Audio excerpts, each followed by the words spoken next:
What's up? The time is about 1918 or 1919 on a Saturday night. Just got clocked in, just got my gear, like all ready to go for the night. When I got here, my partner already checked the truck off. I guess she got here a little before me. So yeah, man, it's about to be gonna be another night in the life of an EMT. We'll see how exciting things are tonight. All right, man, just wanted to take you guys inside the truck really quick. We got our O2 bag in here. We got a portable oxygen tank in here along with a bunch of different O2 masks. We got our suction device here. All right, that's not us. We got ourselves AED right here for defibrillation in case we need it. This is our gear bag. It's got our stuff in there, blood pressure cuffs, pulse ox, that sort of thing. Down in here, we got the truck's oxygen supply. Oops, we got the truck's oxygen supply right here. That routes into things like that O2 valve right there. And then we got, of course, 2 spare tanks right there, just in case we run out of O2 in some of the mains and stuff through the night. We hop on up into the truck. This is the phone that we use to call the hospital when we're on the way. Patient stretcher right here. Gloves of various kinds. I guess we probably should replace the large if any one of us wears large. We got our Ppe Kits. I've definitely had to use a couple of these already. Fit with a mask, a full body gown, and I've got eye protection in my jacket up front. If we ever get thrown on a call where the patient's suspected or confirmed COVID, we gotta get all fully wrapped up in that gear, and I have had to do that before. Extra sheets in here. Extra sheets in here for the bed. We got some of our trauma stuff in there. Some cold packs, some vomit bags. Up in here we've got our Airway Shelf. So we got our nasal cannulas right here. We got our other masks and whatnot, just kind of all through here. Our BBMs, our King Airways. Just everything we need to keep an airway going. Just in case we got to keep an airway going. And like I said earlier, we can hear our calls through there. Stretcher can come up here, and we got some spare masks in the back for just giving our patients when we roll up to the hospital, along with again some more extra sheets and stuff like that. So watch this light. So every shift that comes on has got to check off the truck before they get going, which of course makes sense. Like, you never know what the last shift used. Sharps container right there. That's our putting away our needles and stuff like that. Hop out the truck and coming around to the front, and coming around to the front of the truck. We got our laptop right here. This just shows like the active calls and stuff. We got our tablet for taking in, into the calls and stuff like that. We got gloves up in the ceiling too. So you don't have to run all the way to the back to get gloves before every call. And let me bring y'all around to the front of the vehicle here, man. Like, just around to the front of the vehicle. We got a whole slew of our alarm panels and our control panels, our GPS and stuff right there. So yeah, I just thought it'd be cool to kind of show you guys, a little inside of a BLS EMT truck. The paramedic truck behind me is definitely a lot cooler. Definitely got a lot more cool stuff in there, but I don't feel like walking in there, so I'll see y'all through the night, man. Peace. This is the inside of the station that was just that, so you can see the paramedic truck still parked outside. There's our truck right there. Got our 2 fire engines, just right there ready to go. And I got my big fundamentals of respiratory care book. Yeah, on top of being an EMT, I'm also a respiratory therapy student as well. So I'm gonna take some of this downtime just to do what I usually do when I'm at the start of a shift, man. I take the time to get into medicine books. I take time to get in my Bible, to pray. Not just for the patients that we're going to encounter tonight, although yes, for them, but also too for the staff that I'll work with as well, man. Just because I've seen like people told me getting into this job that EMS can change people, man, and I do see it in people, and people tell me sometimes, man, like it can make a person real dark,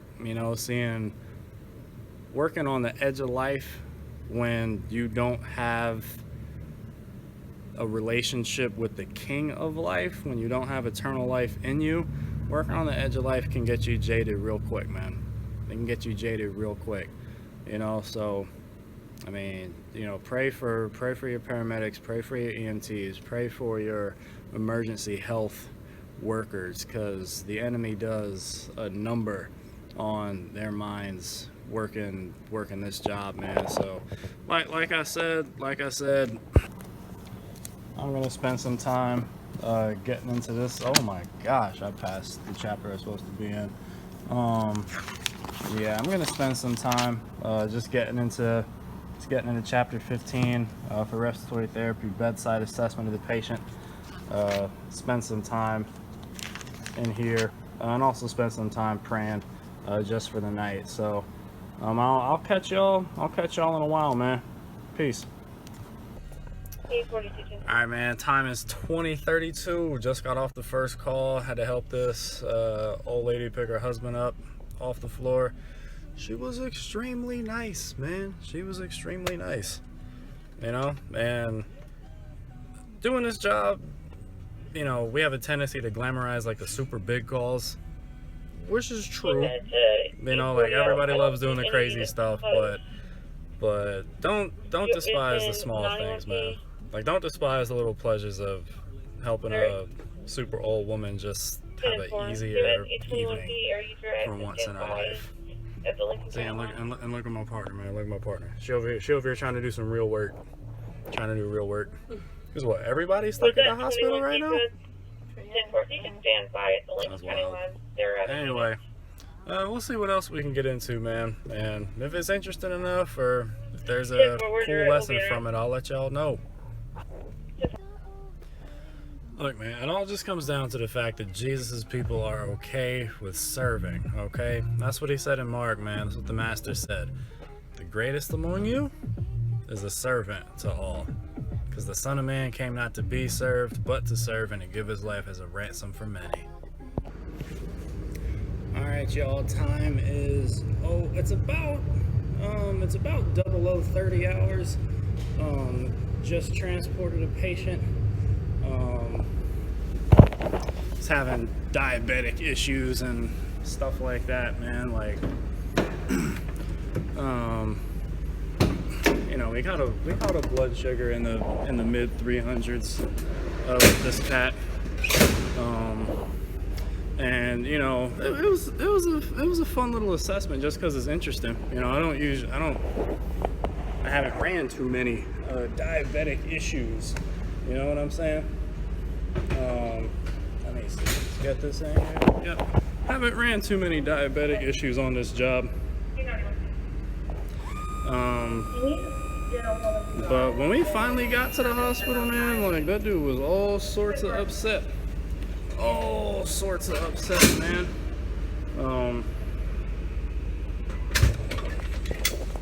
That brother was mad. You don't even want to see the RPs? The nice place she's sitting in her vehicle. Hang on, out there in the car. Turn this down, man. Yeah, that dude got super mad at us, dog. turn off this right. Yeah, that dude got really upset with us, man. Because by the time we actually finished transporting this guy to the hospital, we get here, and you know, we get in there, the nurse, you know, tells me, oh, the waiting room. You know, we call it triage. You know, and he was like, man, like I got totally gypped, I got totally screwed over, man. And I mean, people have a misconception that if you come to the hospital in an ambulance, that automatically makes you a priority patient, and it does not. All right, like EMS is made for emergencies. Now you can call it for other things. I'm not saying don't call us if it's not an emergency. Like that's heck no, that's not what I'm saying. I'm just saying don't expect the hospital to treat you like an emergency if you're not currently dying, right? Like they want to save those beds for you know your traumatic issues. You know what I'm saying? Like your stroke patients, your gunshot wounds that come in, your stab wounds. You know what I'm saying? Like your respiratory failures. You know, severe. You know, we want to save those beds for severe patients. So if you come in to a hospital via ambulance and you're not terribly emergency, they're probably going to send you to the waiting room. You know, I just point that out just to say, you know, maybe, you know, just for the sake of your own pocketbook, you might want to consider just coming to the hospital on your own. In this gentleman's case, he hadn't taken his diabetes medication in over a week. So, I mean, if you want to avoid unnecessary trips to the hospital, then, you know, take the medications that the doctors prescribed to you on time with the proper amounts that they give you, man. Like it's just a motto that I've learned, you know, it's the motto that I've kind of adopted since starting this job, right? Like preventative medicine is the most effective medicine that you could possibly have. You know what I'm saying? So I'm gonna spend some time cleaning up this truck from my ride, and if we get another call, I'll tell you guys about it, man. See y'all in a bit. Also, to my EMTs out there, always take the time to clean up and restock your vehicle, man. You never know what you're gonna need and when you're gonna need it, man. You never know with this job, dog. Times 1:59 hours between calls again. I got a really dope meditation to share with you guys out of Psalm 19. Probably save that for the morning, but for now, pulmonary function testing exercises. 1, to keep me awake, and 2, because this is actually a really good time to get some homework done. All my med students out there, feel me on that. Ooh, time is 02:28, and I actually managed to get the pulmonary function testing homework done. I'll troubleshoot it in the morning, but for now, I'm gonna try and get some rest for the next call. Dang, time's 02:37. I got literally about 6 minutes of rest. I'm going out emergency traffic for a car accident, yeah? Hey, it's gonna be fun. I'll tell y'all all about it. Yep.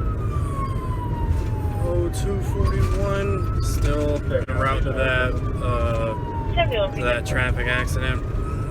Don't nobody know anything yet, man. CMed E61P emergency traffic at 1504 West McFarland Avenue. Cross Street is South 8th Street. City police is on scene with the patient records showing assault.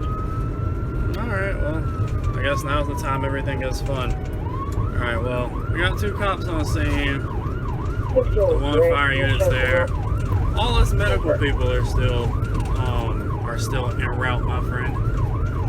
So, yeah, and they still don't have anything interesting in the notes for it yet, Carrie. No. Not yet.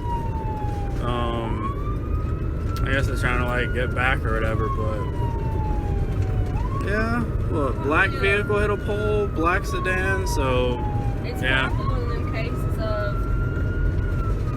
if we should have not had that one last beer. Probably. It's Probably. Saturday night. So, yep. So, like I said, I got on scene. We'll do what we gotta do with the call, man. I'll tell you all the story once we clear up. All right, man. Time's 04:08, 4:09, something like that, man. We went from that. We went from that car wreck to the psychiatric homeless patient, which is a whole Bible lesson, and now we doing COVID cardiac arrest. Bruh. Hey man, if we actually make it on scene, I'll definitely have given you at least one good one for tonight, okay? At least one. But yeah, man, COVID cardiac arrest. We're on the way to do that, man. They're attempting CPR. Woo. Hey, and they're attempting CPR on scene, man. Got less than 8 minutes to get there. If we actually make it on scene without being canceled, I'll be happy to tell you all the story afterwards, man. Alright, I'm sitting inside the ambulance as I film this little bit just because I don't want to inadvertently give away any, any location information, for this patient or anything like that. But, yeah, our COVID cardiac arrest did not make it. Patient was 10-7 on scene, which means the patient was deceased on scene. And I know because I helped check her out. And it was difficult. It was more difficult for me because I had just been out to this patient literally a week ago. I'd been out with this patient, and I'll let future me talk about it. But as far as tonight goes, man, like I auscultated her, man, because I saw her down there and I remember talking to her, man. Like, and last time I evaluated her, man, like patient was healthy, as far as a healthy person could be at the age that the patient was at. But I mean, lung sounds completely absent bilaterally, heart sounds completely absent, carotid pulse completely absent. She was extremely cold, man. She was extremely cold. When the paramedics got there shortly after we arrived, they attached their 12 lead, and patient was completely asystole, man. So, we're sitting out here gonna wait for the funeral home to get here and remove the body and all that stuff, man. But I mean, that's a tough one, man. This is a tough one. Oh, and my apologies, I didn't give you all the time. Timestamp looks like somewhere around 04:30 hours is what it looks like.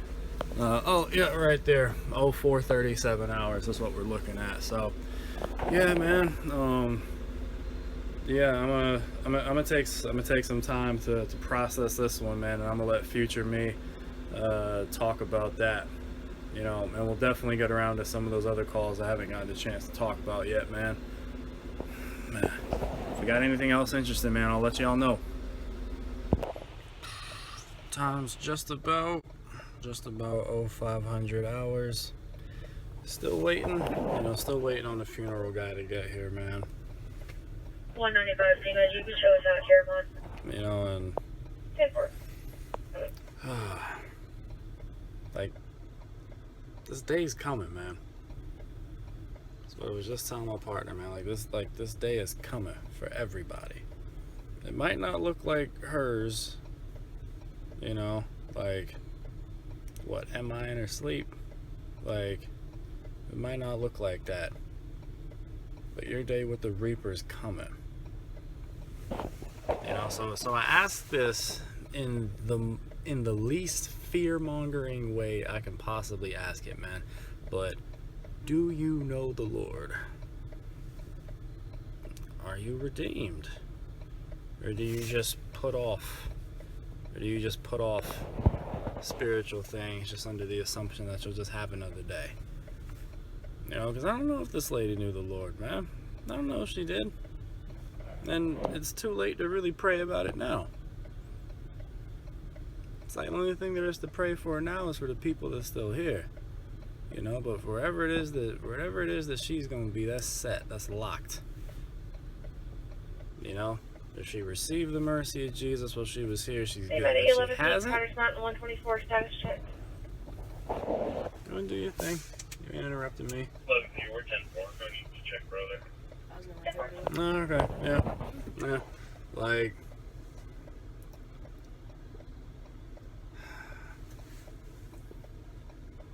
that's coming, man. But then for all the Christians out there too, man, like, this is why we do what we do. Like, this is why we do what we do in building the kingdom of Jesus Christ. This is why we do what we do in loving all of our neighbors, even the neighbors that hate you. Because death's coming for all of us, man. It's coming for all of us. And so why do I endure the difficult conversations with people? Why do I endure the name calling, the separation, the cutting off of relationships? Why do I endure the things that I do? For the sake of the kingdom, but also for the sake of them. Like, for their own eternal safety, man, they need to see a consistent Christian. They need to see a consistent witness, man. If it's not gonna be you, then who is it gonna be? The next man? There's no guarantee about that, man. It's gotta be you. And then, of course, there's some people in your life that only you could reach. So what you gonna do? Outsource the preaching of the gospel to somebody else? Just to sidestep a few moments or a long season of uncomfortableness? Man, they got death waiting for them, man. Like a gravestone with their name on it, man. Burning hell, licking its lips, just waiting. Just waiting. Like, this whole job that I do, man, like this whole job, this whole EMS thing, man, it's an extension of God's mercy to people, man. To dangle them over the edge of eternity and then send us in to pull them back. And pray that those few minutes dangling over the edge gets them to think about what comes next.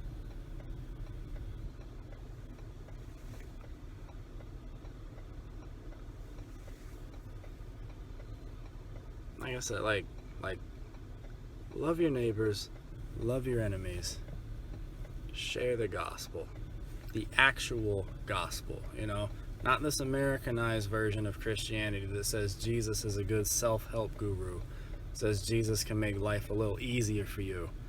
Nah, man, like the gospel that's always been, you know, you're a sinner in the hands of an angry God, and at any second, just like that, your cord's cut, and then you're standing before your maker. You got to give an account for everything you've done in the body. How's that conversation gonna go? Dispatch has been updated. Outside of the mercy of Jesus Christ, not good for any one of us, man. Not good for any one of us. 30 also, 40C and 40 on duty, 30C and 30 on duty. You know, so Christians, man, get out there and build the kingdom, man. Get out there and build the kingdom, dog. So we still got 2 hours on shift. So 504 hours, man. If I got anything else, you know I'll be back.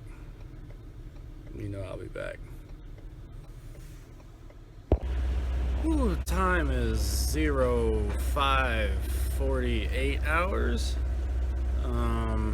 Find ourselves at a QT, Quick Trip gas station, man. Just gassing up the unit, gassing ourselves up, honestly. Man, it's been a long night, man. It's been a long night.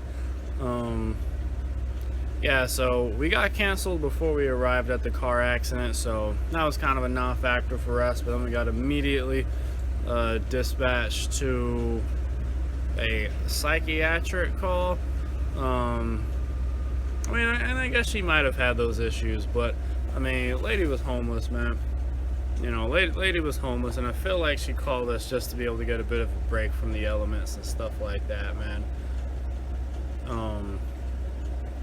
So I mean, after we cleared up from that particular call maybe 2-3 hours ago, and I would have told y'all about it, but then we got our COVID MI, our COVID alert MI. But as far as that homeless chick is concerned, man, like, she doesn't seem to have that many people in her corner. Definitely seems like she's made some mistakes in life. Definitely seems like she knows that she made some mistakes in life.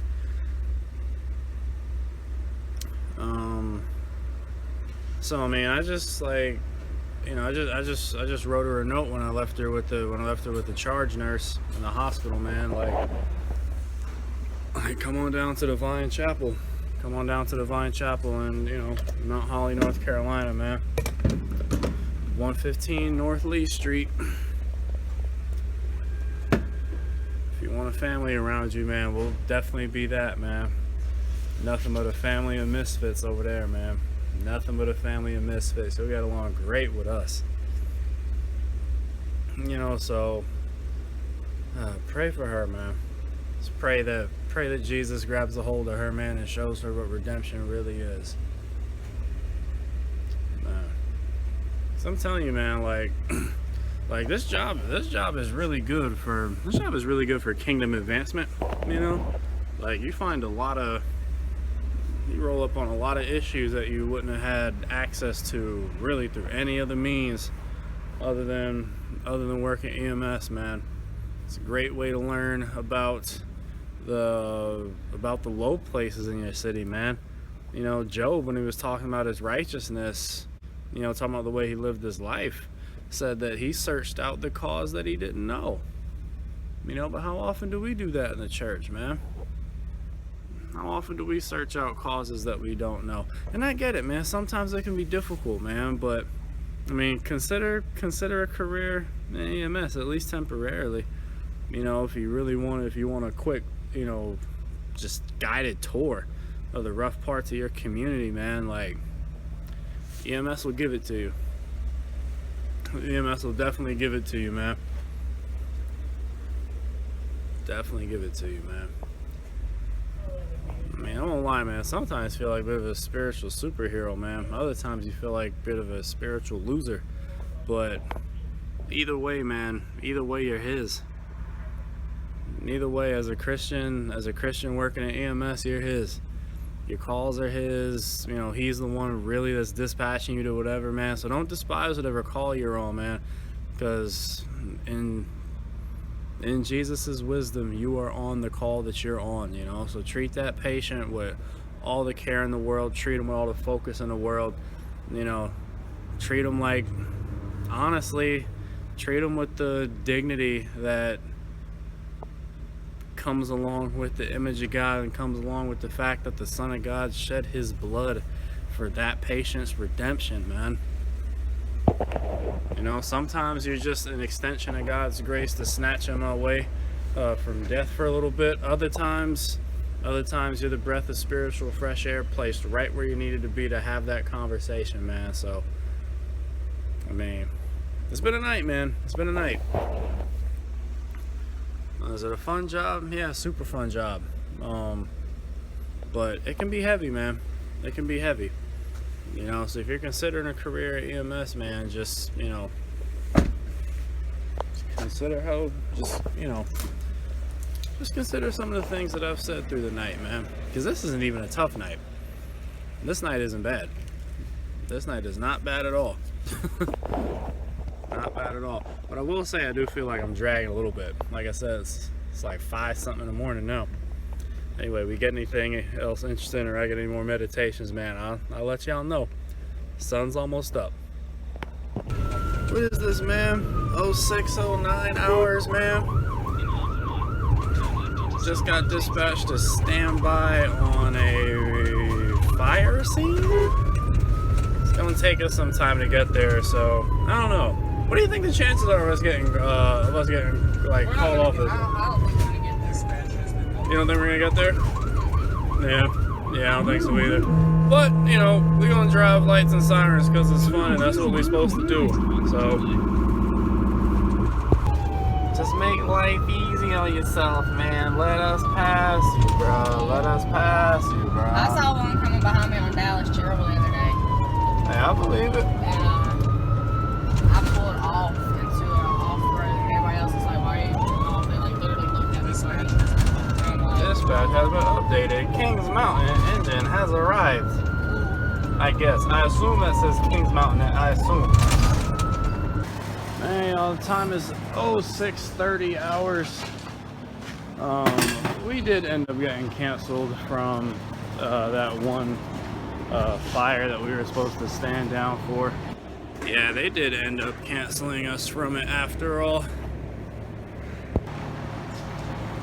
And here comes my partner with the truck. She should be able to get this thing in here. Let's see, can she do it? Can she bring it in? Let's see, let's move the fan. Help that line out, bruh. Can she bring it in? It looks like she got it. Yes, sir.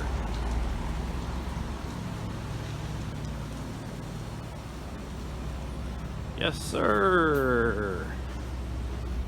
Give her a round of applause, man. She got it, man. She got it, man. She got it, man. Nice job, man. Nice job, man. I built up the suspense. I was like, she gonna crash it. And then I was like, no, she ain't gonna crash it. I was scared I was. She was scared she was, but she didn't. But she didn't. Time is 06:53 hours, and we are getting ready to get out of here, man. It's an amazing sight. Alright, being able to click that radio off after a long night shift and get on and start getting on out of here, man. I don't know why this thing doesn't want to work with me right now, man. Hey.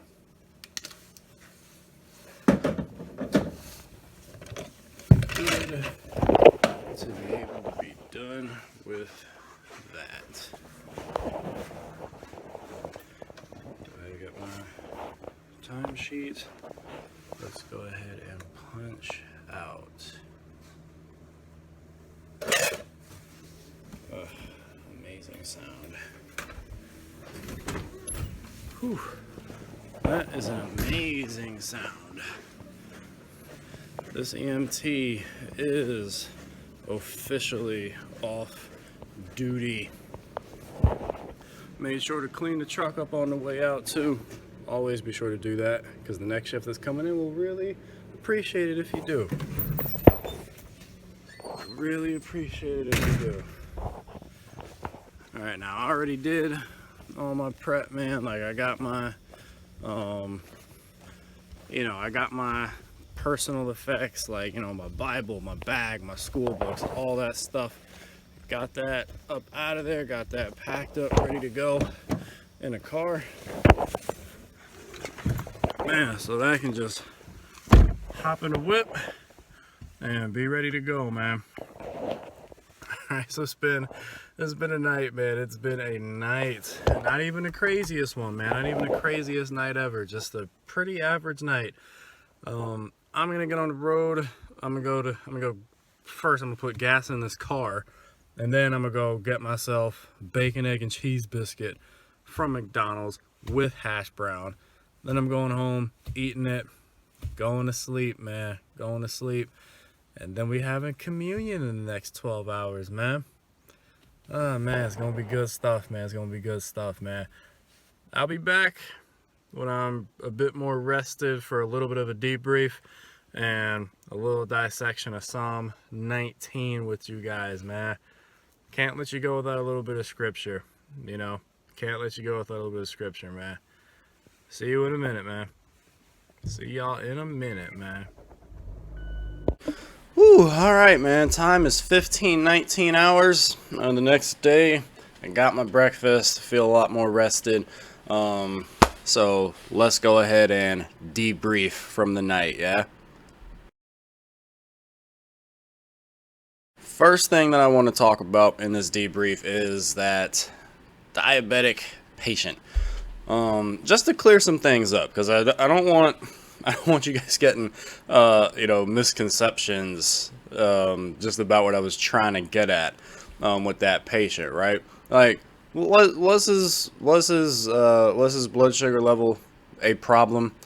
Yes, and the hospital did eventually get him moved out of the waiting room back into the ER, to a place to really get him situated. So I wasn't I really wasn't trying to give off the impression that that his specific problem wasn't that bad. It was just something that I noticed when we got there. Like, the nurse initially sent him to the waiting room, and he is not the first patient that's happened to. But he is one of the few patients to get moved back to the ER afterwards that I've encountered, actually, right?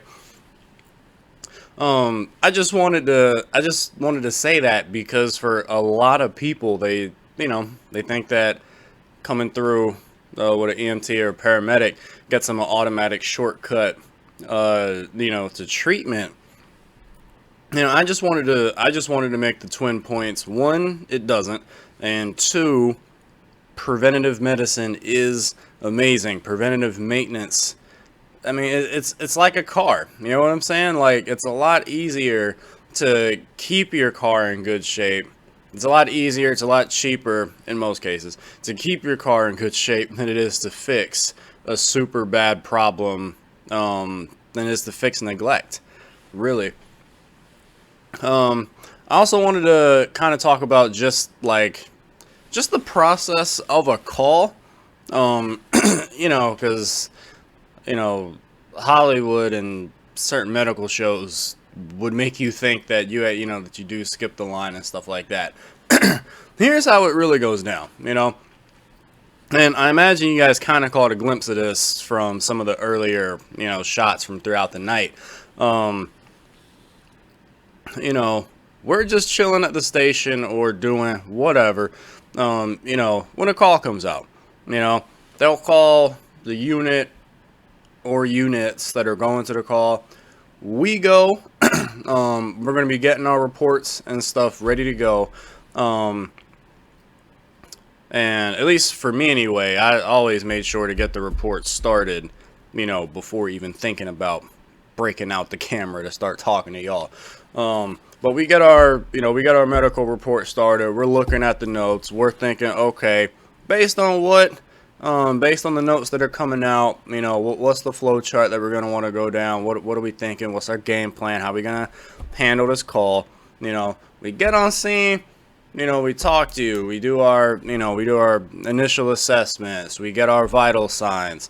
This is assuming it's not a trauma situation, because if it's a trauma situation, then those things become secondary, and we're working on, stopping the bleeding, and then doing a primary, and then but assuming medical, which is I've ran mostly medical calls since getting this job. Like we're talking to you, we're getting patient information, we're getting vitals, we're talking to you. Okay, what's your chief complaint? What seems to be going on today, ma'am? Such and such is happening. Okay, how long has this been happening? Do you have any pain anywhere? Can you relieve the pain in any way?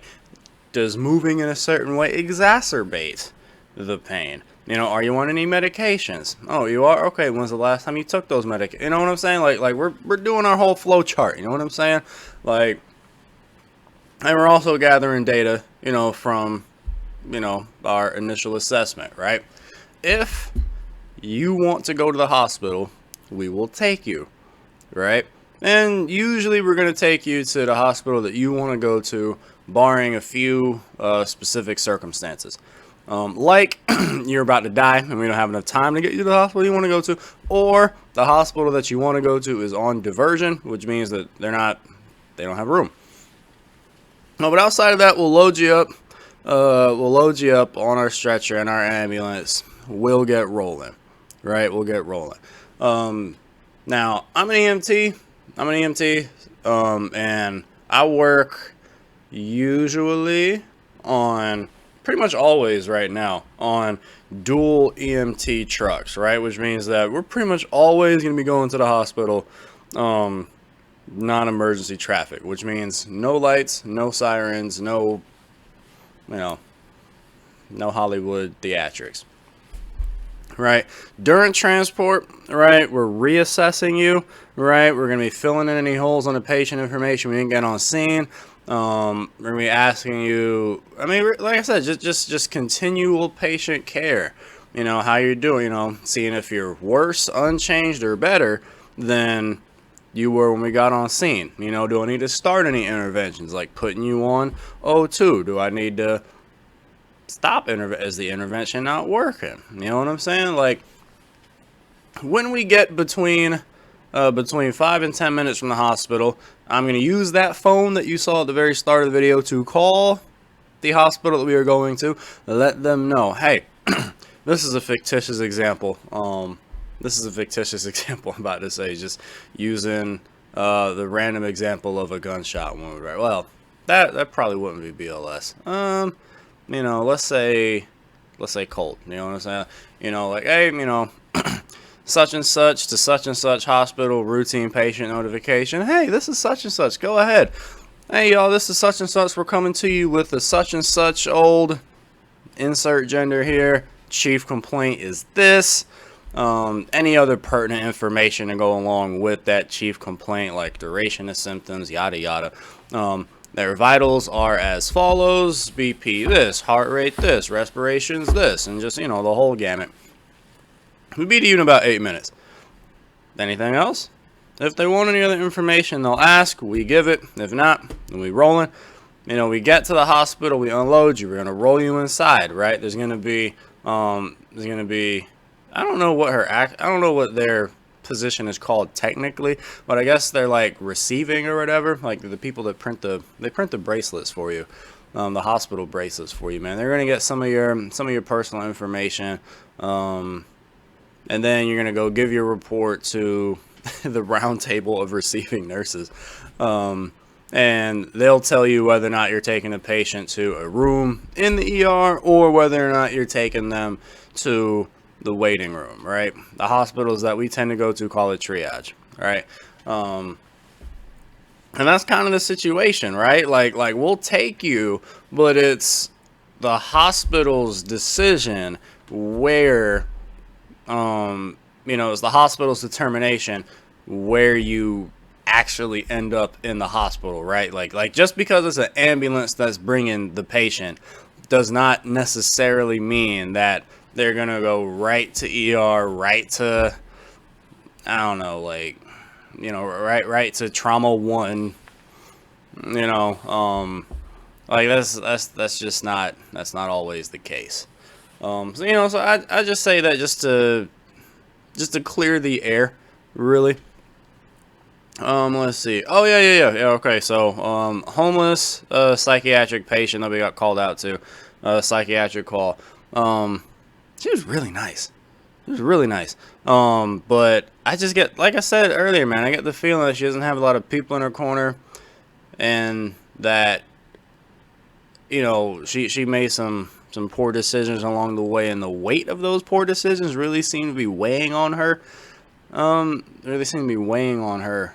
she was with us. So yeah, wrote down, the address of the church, and just some contact information, she can get in touch with some people, in our church community, just if for nothing else, just to have some people in her corner, man, because like Christians, man, Christians, hear me, dog, like we are all we got, man. And I don't mean that in some kind of like, you can't trust anybody else outside the church or anything like that. Like, I just mean to say, like, we're family.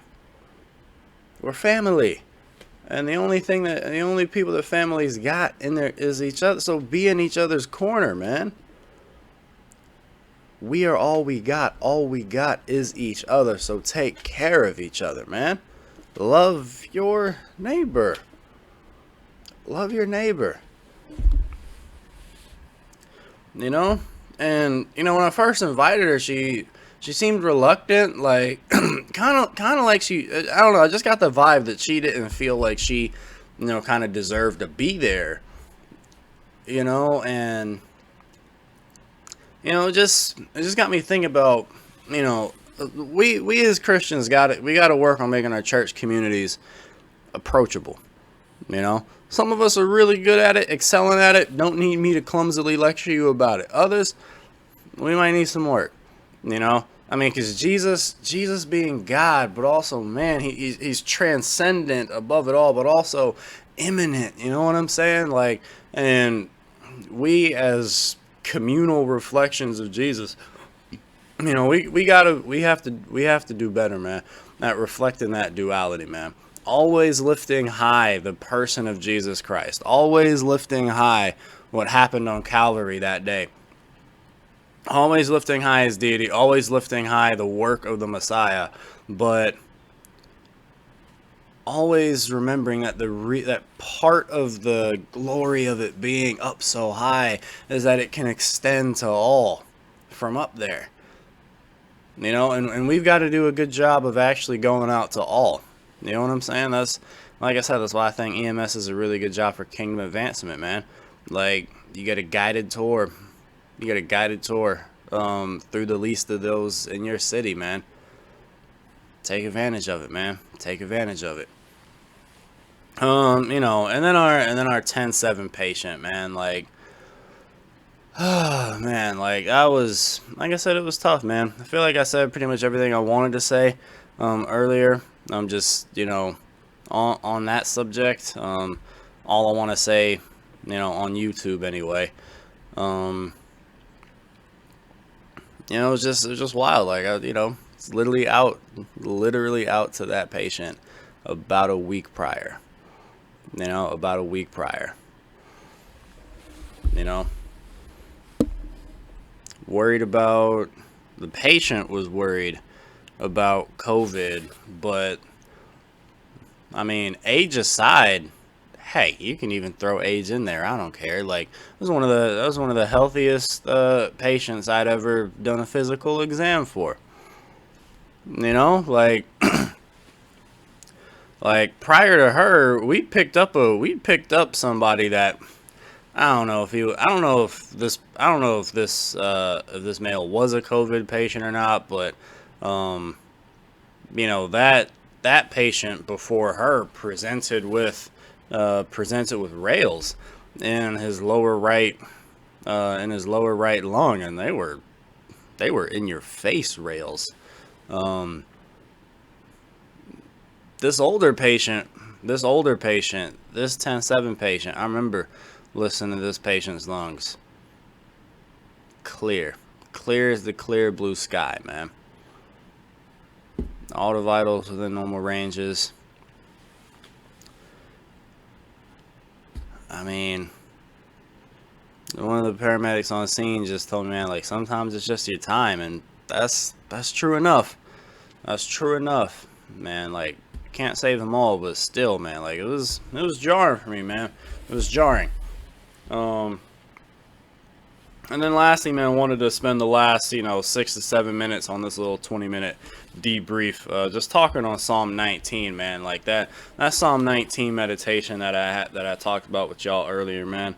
Let me just read the relevant verses. Maybe I'll put them on screen and post. Psalm 19, the law of the Lord is perfect. To the choir master, a psalm of David. The heavens declare the glory of God, and the sky above proclaims his handiwork. Day to day pours out speech, and night to night reveals knowledge. There is no speech, nor are there words whose voice is not heard. Their voice goes out through all the earth, and their words to the end of the world. In them he has set a tent for the sun, which comes out like a bridegroom leaving his chamber. and like a strong man runs its course with joy. Runs its course with joy. I mean, most people that talk about Psalm 19, you know, I shouldn't say most, but a lot of times when you go into Psalm 19, you're focusing from verse 7 down, which is amazing. Like, everything that has to say about the law and the testimony of the Lord is good stuff. But I had a really just interesting flow of thought with these first 5 verses, man.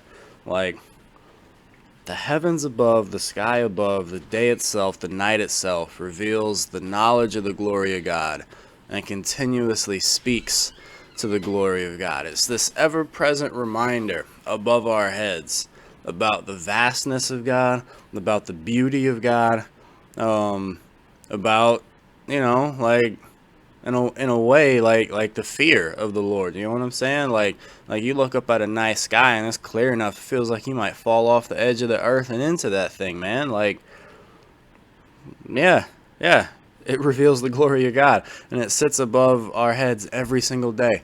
You know, we move through every single day with this gigantic reminder above our heads, just shouting down to us day after day, night after night, about the glories of the everlasting God, about the holiness of God.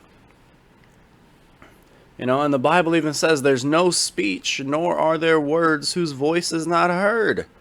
Their voice goes out through all the earth, and their words to the end of the world. You want to know what this reminds me of, man? This reminds me of Romans 1. Verse 20, if I can pull it up here in a timely manner.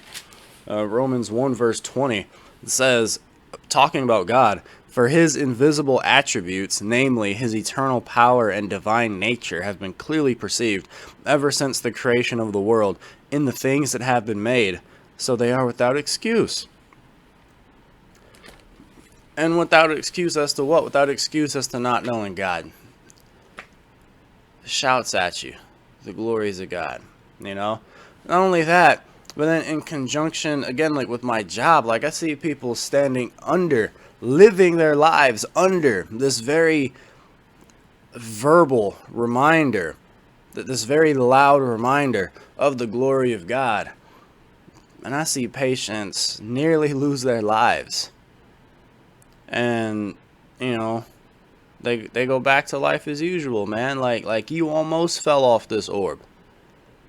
You almost fell off this rock, man. Are you really even now still not going to look up? You really now still not going to consider the fact that your life is finite, that your life will come to an end one day? Are you not going to do the wise thing and number your days and consider these things?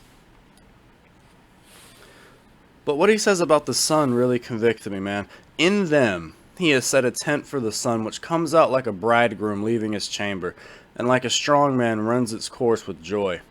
Right? Like the psalm paints the picture of the sun itself as every morning when it rises, it's eager to run the course that's set before it. It leaves its chamber like a bridegroom, eager to embrace his bride, eager to embrace the work set before him. And then the sun runs its course along the sky with joy. And that's the course that it runs day in and day out, every day getting up just as eagerly as the last to run the course that God has assigned him.